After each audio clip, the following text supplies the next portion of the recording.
Start.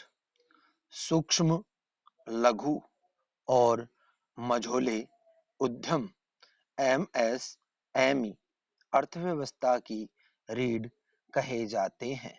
यानी अर्थव्यवस्था की मजबूती के लिए एमएसएमई का मजबूत होना अनिवार्य है। लेकिन भारत में अर्थव्यवस्था की रीढ़ यानी एमएसएमई कमजोर, कुपोषित और उपेक्षित है। अर्थव्यवस्था पर इसका असर स्पष्ट तौर पर दिख भी रहा है। जब भी कभी किसी झटके से कमजोर रीढ़ हिलती डुलती है, अर्थव्यवस्था निढाल सी पड़ी दिखाई देती है। नोटबंदी, जीएसटी और अब कोरोना महामारी के झटके इसके उदाहरण हैं। लेकिन अर्थव्यवस्था के इस कमजोर क्षेत्र को मजबूत करने के लिए अभी तक काम कम, बातें ही अधिक हुई है। कमजोर, कुपोषित और उपेक्षित श्रेणी के ऐसे उद्यमों की संख्या देश में कोई 6 करोड़ 33 लाख है और बुरी हालत में भी ये देश के सकल घरेलू उत्पाद जीडीपी में लगभग 30% का योगदान करते हैं। देश को 45% से अधिक श्रम शक्ति यहाँ रोजगार पाती है। यदि अर्थव्यवस्था के इस क्षेत्र को थोड़ा मजबूत कर दिया जाए तो देश की तस्वीर बदल सकती है। पैरा सरकारी परिभाषा में एमएसएमई का निर्धारण निवेश राशि और कारोबार राशि की सीमा से होता है।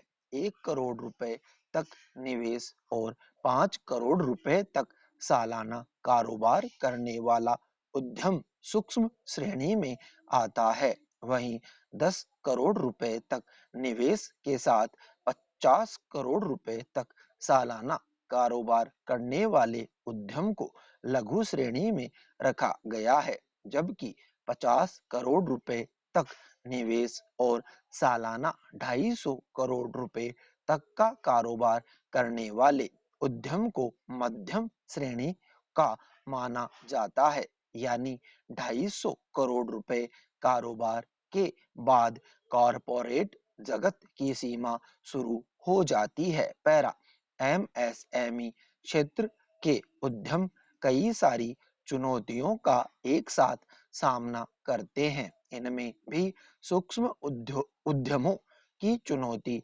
ज्यादा बड़ी है। कई बार तो सूक्ष्म उद्यम किसी एक उद्यमी द्वारा संचालित किए जाते हैं। मजदूर से लेकर मैनेजर तक की भूमिका एक अकेला व्यक्ति ही निभाता है। ये उद्यमी कम पढ़े लिखे होते हैं और आधुनिक प्रौद्योगिकी, आधुनिक बाजार की रीति नीति से अपरिचित होते हैं। ऐसे उद्यम वित्तीय समस्या, प्रौद्योगिकीय समस्या, कुशल श्रमिकों की अनुपलब्धता और उत्पादों के विपणन की समस्या से जूझते रहते हैं। इन तमाम समस्याओं के कारण ये उद्यम उस गुणवत्ता के उत्पाद नहीं बना पाते जिस गुणवत्ता के उत्पाद बड़े उद्यम बनाने में सक्षम होते हैं। सूक्ष्म उद्यमों के उत्पाद महंगे भी होते हैं। पूंजी के अभाव में ये अपने उत्पादों का बाजार में प्रचार प्रसार भी नहीं कर पाते। खराब गुणवत्ता, अधिक कीमत और प्रचार प्रसार के अभाव के कारण सूक्ष्म उद्यमों के उत्पाद बाजार में टिक नहीं पाते। इनके लिए अपनी लागत निकाल पाना कठिन हो जाता है। स्वयं को जिंदा रखने की जद्दोजहद के बीच नोटबंदी, जीएसटी और कोरोना महामारी जैसे झटके इन्हें तोड़कर रख देते हैं। यहाँ गौर करने वाली बात यह है कि देश के एमएसएमई क्षेत्र में 99.4% 6 करोड़ 30 लाख हिस्सा सूक्ष्म उद्यमों का है।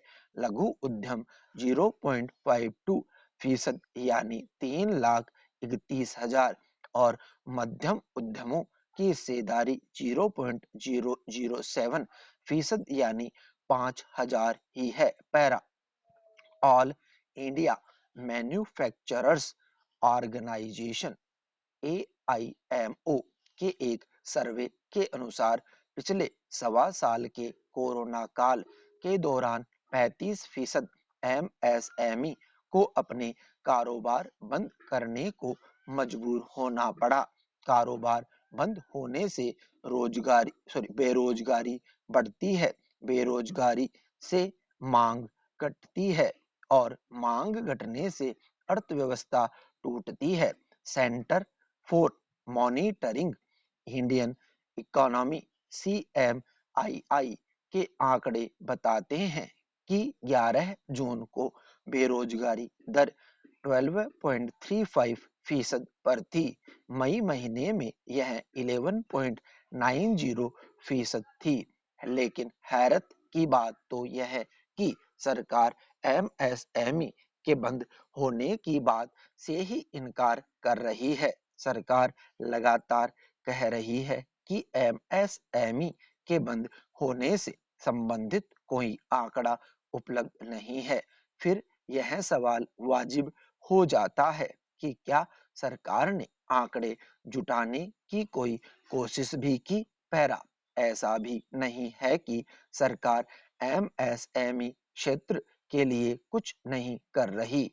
MSME को आसान कर्ज उपलब्ध कराने से लेकर उत्पादों के विपणन, प्रौद्योगिकी संवर्धन और कौशल विकास में सरकार विभिन्न योजनाओं के तहत मदद करती है, लेकिन ये मदद अपर्याप्त ही कही जाएगी। वित्त वर्ष 2021-22 के बजट को ही देखें। खादी, ग्रामोद्योग और टायर उद्योग के लिए कुल आवंटन पिछले साल के 1525.94 करोड़ रुपए से घटाकर इस साल 905.04 करोड़ रुपए कर दिया गया। प्रौद्योगिकी से संबंधित योजनाओं के लिए आवंटन 683.91 करोड़ रुपए से घटाकर 330.31 करोड़ रुपए कर दिया गया। इसी तरह विपणन समर्थन योजना का आवंटन पिछले साल के 74.63 करोड़ रुपए से घटाकर इस साल 39.96 करोड़ रुपए कर दिया गया। MSME क्षेत्र में कुशल श्रमिकों का अभाव हमेशा एक बड़ी समस्या है, लेकिन उद्यमिता और कौशल विकास के लिए आवंटन में मामूली वृद्धि हो गई और इसे 556.47 करोड़ रुपए से बढ़ाकर 570.93 करोड़ रुपए किया गया है। हाँ, सिर्फ प्रधानमंत्री रोजगार सृजन कार्यक्रम PMEGP के आवंटन में भारी वृद्धि की गई और इसे 2,800 करोड़ रुपए से बढ़ाकर 12,500 करोड़ रुपए कर दिया गया है। इसी एक योजना के आवंटन के कारण 2021-22 के बजट में MSME का आवंटन 15,700 करोड़ रुपए हो गया, जो 2020-21 में 7,572 करोड़ रुपए था। लेकिन GDP में एक तिहाई का योगदान देने वाले कृषि क्षेत्र के बाद सबसे अधिक रोजगार लगभग 12 करोड़ पैदा करने वाले विनिर्माण क्षेत्र में 33.4% का योगदान करने वाले और देश के निर्यात में 45% की हिस्सेदारी निभाने वाले क्षेत्र के लिए 15,700 करोड़ रुपए का बजट आवंटन ऊंट के मुंह में जीरे से ज्यादा कुछ नहीं है। पैरा वित्तीय तंगी इस क्षेत्र की सबसे बड़ी समस्या है। सरकार ने MSME को वित्तीय मदद के लिए पिछले साल 3 लाख करोड़ रुपए की एक आपात कर्ज गारंटी योजना ECLGS शुरू की थी।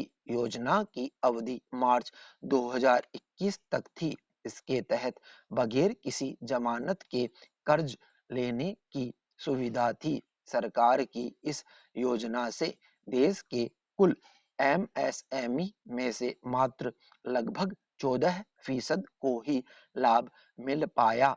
इस कर्ज राशि का भी ज्यादातर इस्तेमाल एमएसएमई इकाइयों ने कर्ज के पुनर्भुगतान में ही किया। सरकार चाहती थी कि एमएसएमई क्षेत्र के उद्यम कर्ज लेकर अपने कारोबार को मजबूत करे ताकि रोजगार पैदा हो और अर्थव्यवस्था का चक्का रफ्तार पकड़े। लेकिन भूखे प्यासे इतने बड़े क्षेत्र के लिए यह राशि ओस की बूंद से अधिक नहीं थी। वैसे भी बाजार में मांग नहीं है तो उद्यमी कर्ज लेकर क्या करेंगे। अंतर्राष्ट्रीय वित्त निगम और इंटेल केप की 2019 की एक रपट के अनुसार भारत में एमएसएमई क्षेत्र के लिए ऋण की मांग और आपूर्ति के बीच 17.4 लाख करोड़ रुपए की कमी है। पैरा बाजार के मौजूदा हालात में एमएसएमई पर बकाया कर्ज के एनपीए होने का भी खतरा बना हुआ है। इस साल मार्च में फिक्की और इंडियन बैंक एसोसिएशन की तरफ से बैंकरों के बीच किए गए एक सर्वे में 84% प्रतिभागियों ने एमएसएमई क्षेत्र से एनपीए में वृद्धि होने की आशंका जताई है। वह भी तब जब सरकार एमएसएमई क्षेत्र का जीडीपी में योगदान बढ़ाकर 50% करना चाहती है। इस क्षेत्र में 5 करोड़ नई नौकरियां पैदा करना चाहती है। लेकिन इतनी सारी समस्याओं वाले एमएसएमई क्षेत्र में क्या यह लक्ष्य हासिल कर पाना संभव है। उम्मीद है 27 जून को जब एक बार फिर अंतर्राष्ट्रीय एमएसएमई दिवस मनाया जाएगा तो इस सवाल का जवाब भी तलाशा जाएगा। स्टॉप।